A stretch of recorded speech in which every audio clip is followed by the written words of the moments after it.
Welcome back to the Deep Dive. Today we are taking on, well, one of the most mysterious and frankly argued over passages in all of Western Scripture. Oh, absolutely. It's a passage that has really bewildered theologians and mystics for, what, millennia? For millennia. And we're giving you the key to unlock its true depth.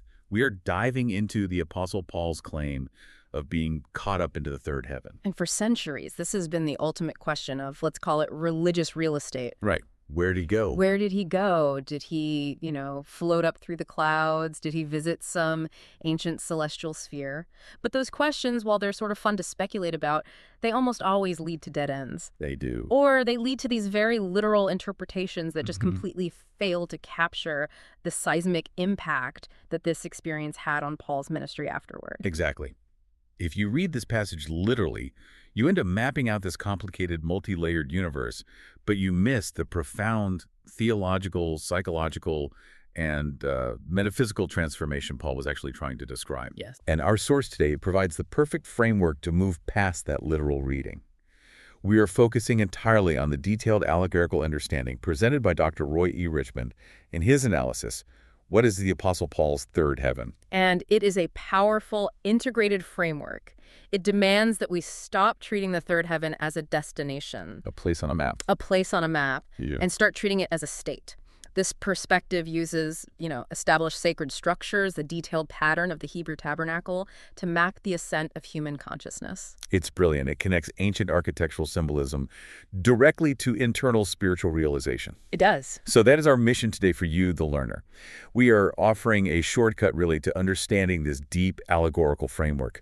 We want to move you past the confusion of cosmology and straight into the clarity of consciousness. Yes. The goal is to move beyond the literal, dualistic interpretation and understand this experience as a profound, revolutionary shift in Paul's internal awareness, mapping the journey through three distinct levels. And this approach is just so relevant because it reframes the story entirely. It compels us to explore not where Paul went. Geographically or cosmologically? Right, but what internal reality he awakened to. And that makes the narrative relevant for anyone today because the experience then becomes accessible. It's about an internal realization that's available in the here and now. Not just some miracle for one guy 2,000 years ago. Exactly. Not just a one-off historical event. It's a map for awareness. Okay, so let's unpack this immediately because the central claim of Dr. Roy's work is, well, it's the hinge that this entire interpretation swings on. We have to start with a pretty radical redefinition. We do. When Paul said he was caught up into the third heaven, what does Dr. Roy insist actually happened? Or maybe what didn't happen? Right, and Dr. Roy is uncompromisingly clear on this point. Nothing physical happened to Paul. We have to completely, 100% discard the idea of physical transport or bodily ascent. So no floating up into this guy? No. His sacred self did not depart his body, leaving a husk behind. The entire event was a sudden, internal, and dramatic elevation of his conscious awareness. It was purely a perceptual event. I think this is such a critical starting point, especially when you consider Paul's background. I mean, this wasn't some spiritual Sikh exploring mystery schools before his conversion. No, not at all. He was a zealous Pharisee, obsessed with the physical letter of the law, with ritual performance, with consequence. So if the experience wasn't a physical trip, what internal shackles did this new awareness break him free from? It broke him free from two enormous mental cages that had defined his entire previous life. The first is what Dr. Roy calls inherited consequences thinking. Okay, what is that exactly? It's that psychological loop where every action you take is weighed against potential divine punishment or reward. It keeps a person perpetually anxious. Constantly looking over your shoulder. Constantly. And second, he broke free from the old religious paradigms. The idea that the divine is distant, judgmental, and requires appeasement through strict obedience to external laws. So what rose then? If his body stayed put, what was liberated from those cages? What ascended was his heart awareness. I mean, just try to think about the sheer psychological liberation Paul must have experienced in that moment. A Pharisee. A Pharisee steeped in legalistic debt and ritual binding was suddenly lifted out of those psychological bindings of religious law.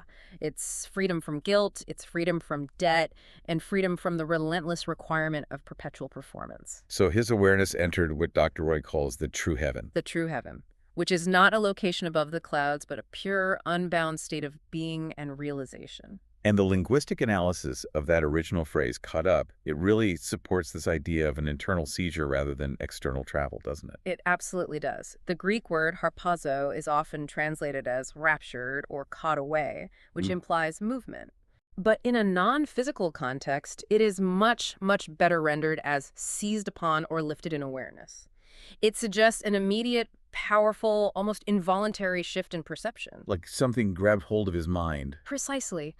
Dr. Roy articulates it beautifully. He describes it as though the breath within pulled back the veil and let him see what had always been true. So the reality was always there. It was always there. Yeah. His former conditioning, his pharisaical training, simply acted as the veil, blocking his perception of it. That reframes the entire effort of spiritual ascent, doesn't it? It's not about traveling to God. No, It's about perceiving the God that is already here and already within you. exactly.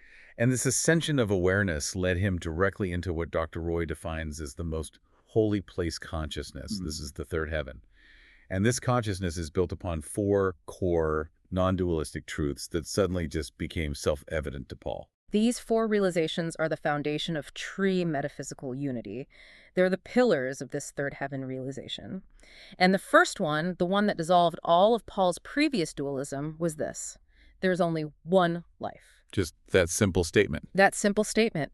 And it immediately annihilates the separation between the sacred and the mundane, between the saved and the unsaved, between yourself and another person. And the second point defines the nature of the divine itself, moving away from that, punitive deity model. Precisely.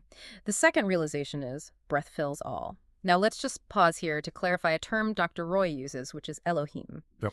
In this context, Elohim is not a distant, bearded figure in the sky. Okay, so if the first two define this unified field and the nature of the force within it, the third and fourth, they seem to define the universal nature of identity itself. The third realization: every person embodies the Logos. Yes. And what does it mean for every person to embody the Logos in this framework? Well, the Logos, in its philosophical and metaphysical sense, is the divine word, the universal pattern, the inherent blueprint of intelligence and life. So Paul realized this Logos wasn't exclusive. It wasn't exclusive.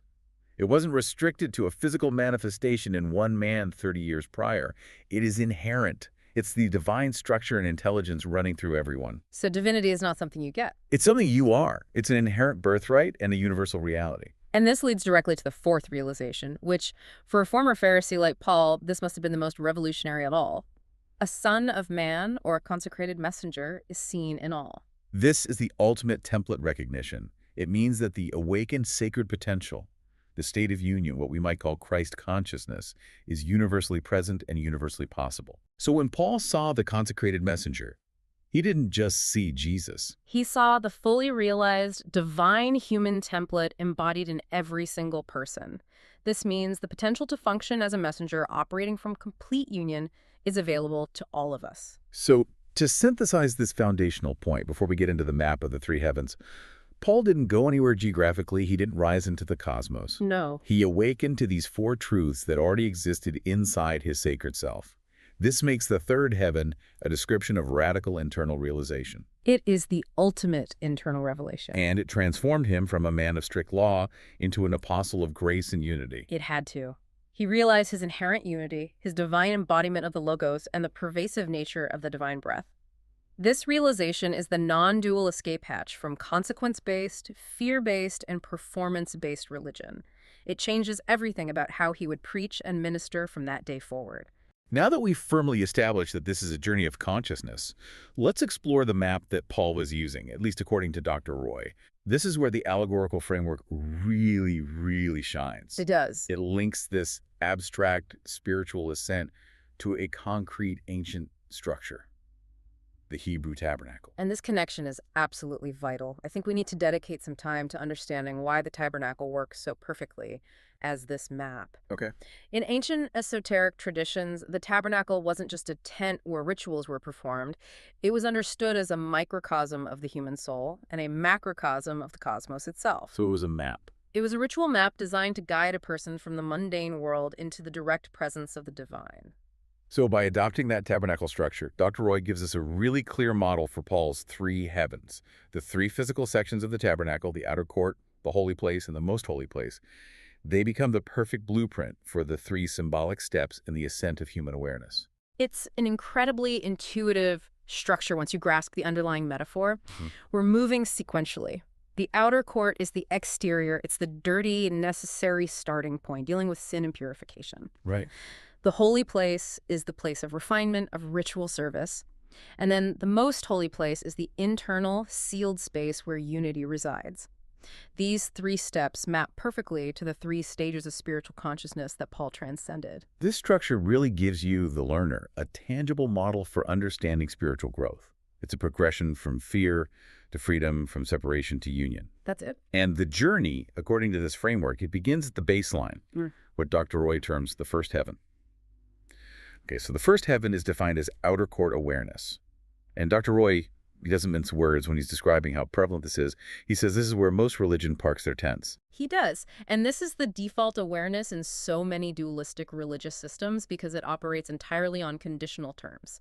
It's the consciousness ruled entirely by fear, by shame, and by the desperate need for external validation from a distant and often angry deity. And in the Tabernacle model, the outer court is where the sacrifices happen. Exactly. It's the place of necessary but repetitive, bloody, constant dealing with sin.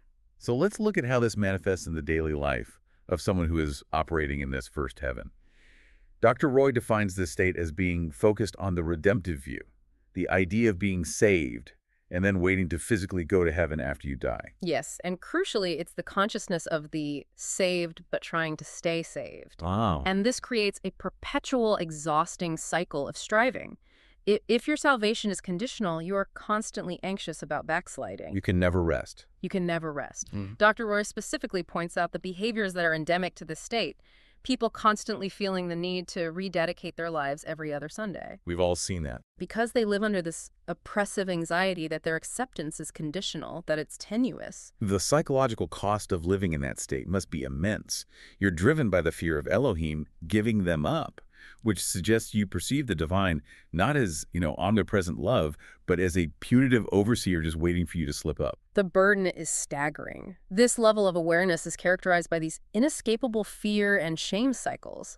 And these cycles, they lead to recurrent dramatic altar calls, those moments of public repentance designed to give you temporary relief. Temporary, right. And the making of heartfelt promises you know you cannot keep. The person is perpetually attempting to bridge this perceived chasm between their imperfect self and the perfect external divine.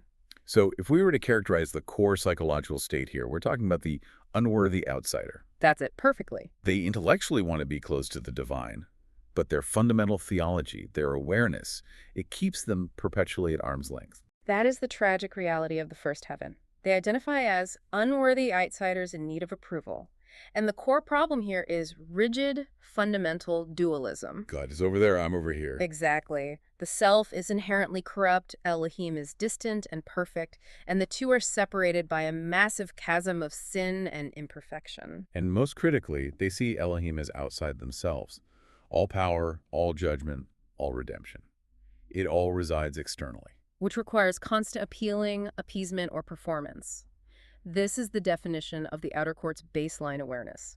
Separation and consequence rule supreme. It's the essential starting point for many spiritual journeys, but to mistake it for the summit. To mistake it for the summit is to condemn yourself to a life of conditional acceptance and persistent low-grade anxiety. The entire spiritual structure here depends on maintaining that tension between the flawed, imperfect human and the perfect, unreachable divine. A state Paul had mastered as a Pharisee. He was the master of it, and this is the first veil he had to see through. Okay, so if the first heaven is that shame cycle of just trying harder and harder, the second heaven represents a crucial but still incomplete step forward. It does. It's still located within the broader outer court awareness, but it's a slightly different, maybe more intellectualized way of dealing with the separation problem. That's a good way to put it.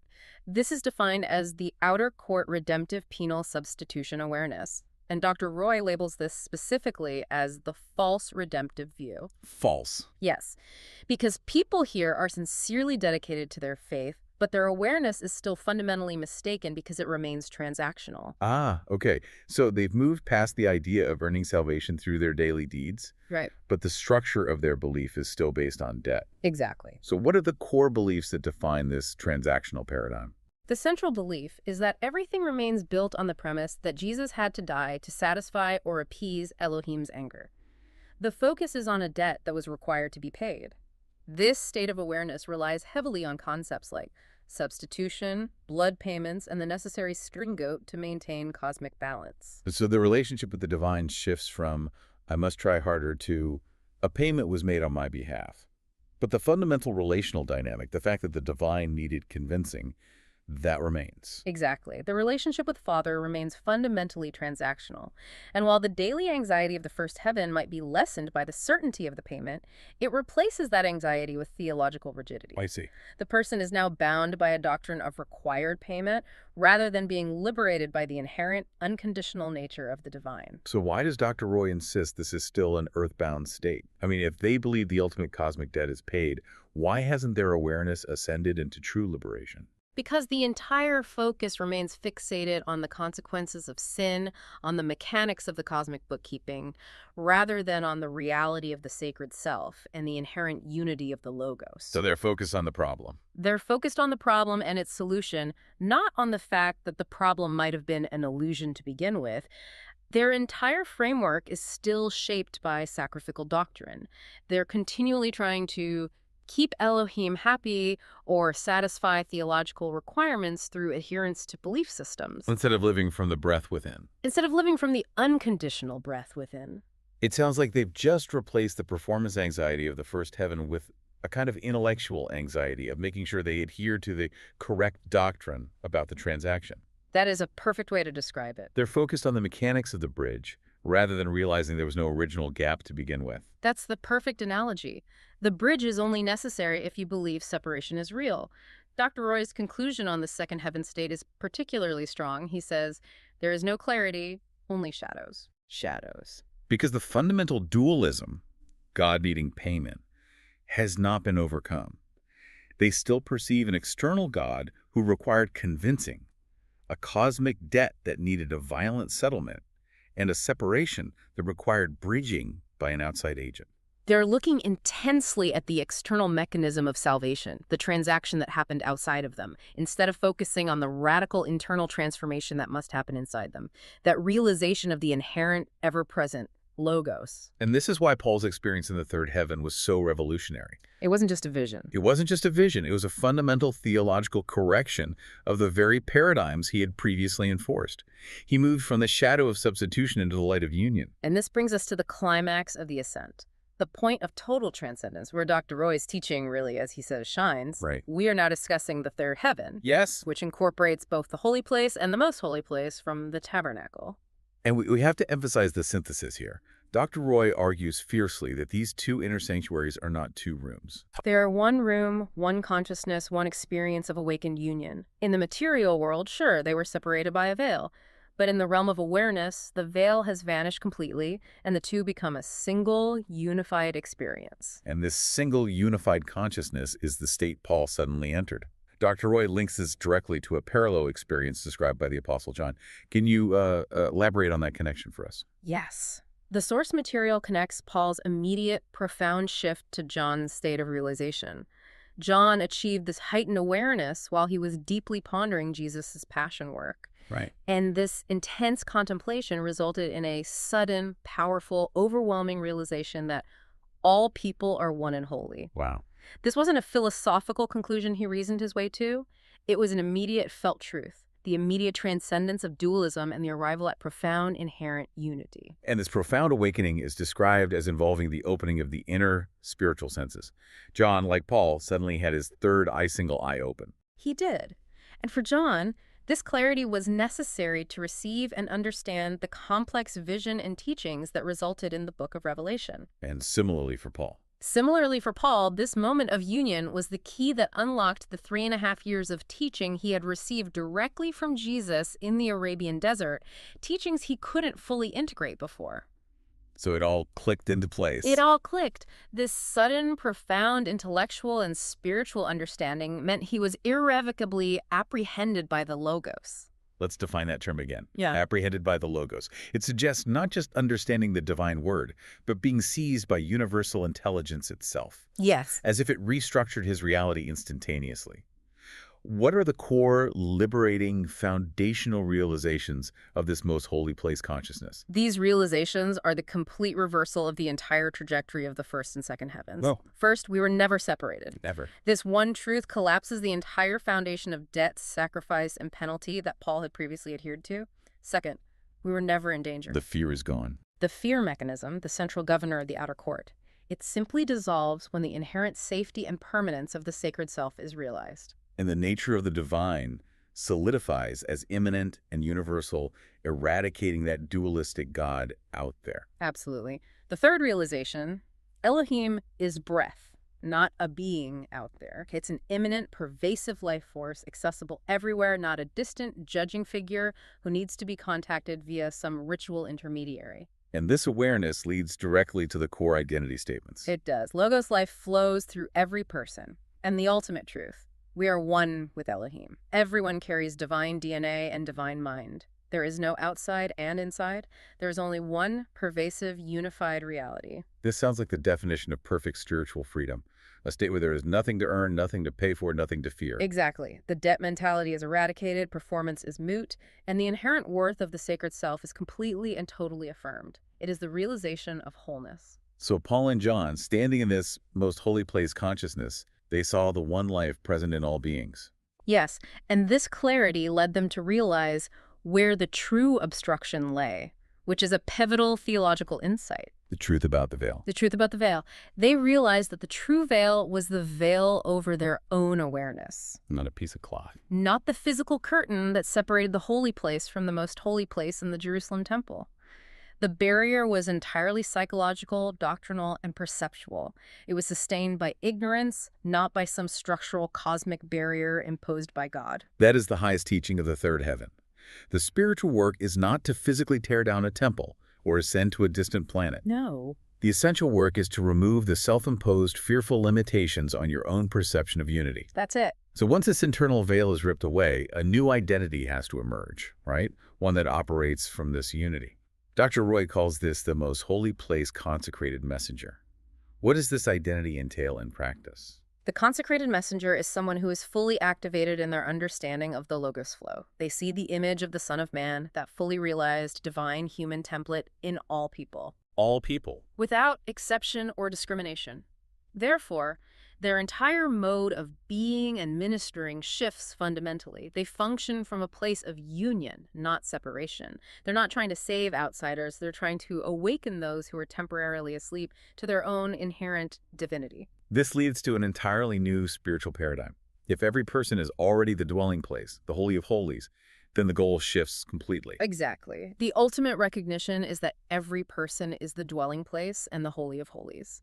This means people do not need saving. They need awakening. They need awakening. They need the veil over their own awareness lifted. The belief is that the breath flows through all life with no discrimination, regardless of external religious affiliation, dogma, or performance. And the act of consecration itself is redefined. Consecration, the act of being set apart for divine purpose, happens by awareness. Not by ritual, not by blood, not by lineage.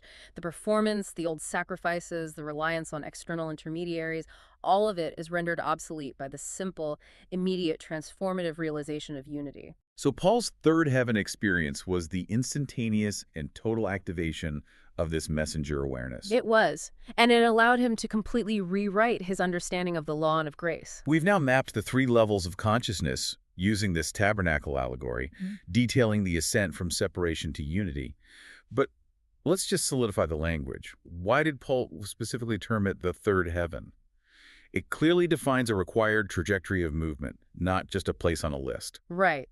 And Dr. Roy emphasizes that the number third is crucial because it summarizes the necessary progression of human awareness away from illusion. It defines the ultimate realization achieved through the sequence of spiritual graduation. And that movement is defined by three distinct stages that move inward and upward. Exactly. First, you have the first heaven.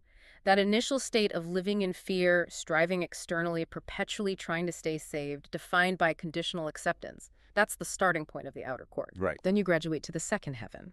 The intermediate state of living in a substitutional paradigm, where fear is maybe lessened by a transactional payment, but dualism remains entrenched because separation is still assumed. That's the shadow of the outer court. Finally. And finally, the third heaven. The ultimate state of awakening to the unity of all life, where the veil is gone and the inherent identity as the Logos is recognized and activated. This is the most holy place. It's the arrival point, where the abstract realization becomes the concrete reality. And the key defining element of this third heaven, as you've said, is that it's not meant to be a transient vision or some ecstatic peak experience. Crucially, no. The third heaven is defined as the enduring state of consciousness in which the most holy place awareness becomes a person's daily reality. Not just on Sunday morning. Not just in a moment of meditation. It's where union is recognized internally, seen externally in others, and where the individual begins to seamlessly function as a consecrated messenger. They are operating from unity, not merely theorizing about it. And this operational state, it means a complete and total internal clarity. Indeed. In this awareness, there is a complete unveiling. Every veil, whether it's historical, doctrinal, psychological, or sociological, is pulled back. Every lie of separation, scarcity, or consequence is exposed as an illusion. The sacred self stands revealed. In its full luminosity, unimpeded by shame, fear, or the need to earn what is already eternally given. So we reiterate the core premise one last time. Paul did not rise into the atmosphere. He rose in heart awareness. An ascension of perception, not of altitude. An inner cosmic shift. It is. And Dr. Roy provides this beautiful metaphor for what it means to live daily in this realized state. He calls it the inner conversation. This is the functional mechanism of the consecrated messenger. Okay, so what are the dynamics of this four-part inner conversation? It represents the seamless integration of the divine mind with the human personality. So first, the awakened self speaks. This is the core, unified identity, the Logos within, expressing truth without the interference of fear or shame. And second? Second, the conscious awareness listens. This means the analytical mind, the part that previously worried about performance and consequence, is now receptive and obedient to that higher truth. It moves from being the master to being the faithful student. I like that. Third, the divine mind illuminates. The universal consciousness provides continuous clarity, instruction, and deep insight into the unity of all things.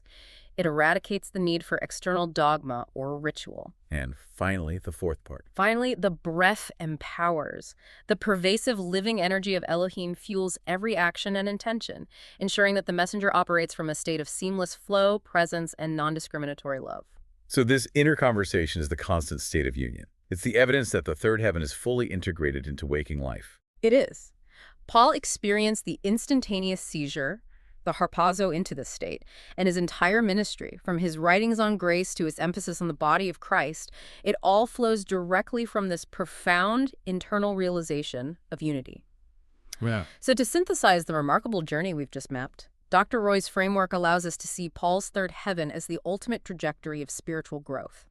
It's the movement from the outer court of external fear-based religion and consequence, Right. through the transactional framework of substitution, and finally into the absolute interior reality of union and unity.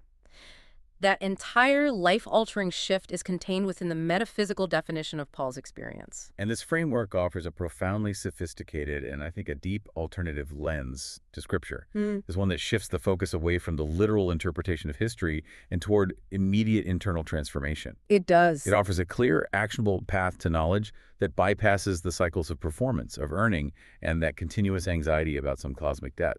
It replaces a theology rooted in punishment and external transaction with one that is generative, relational, and universal. It confirms that the divinity we seek is not some distant reward or a historical memory. But a recognized and realized identity here and now. Here and now. And this leaves us with a final provocative thought for you to consider as you wrap up this deep dive.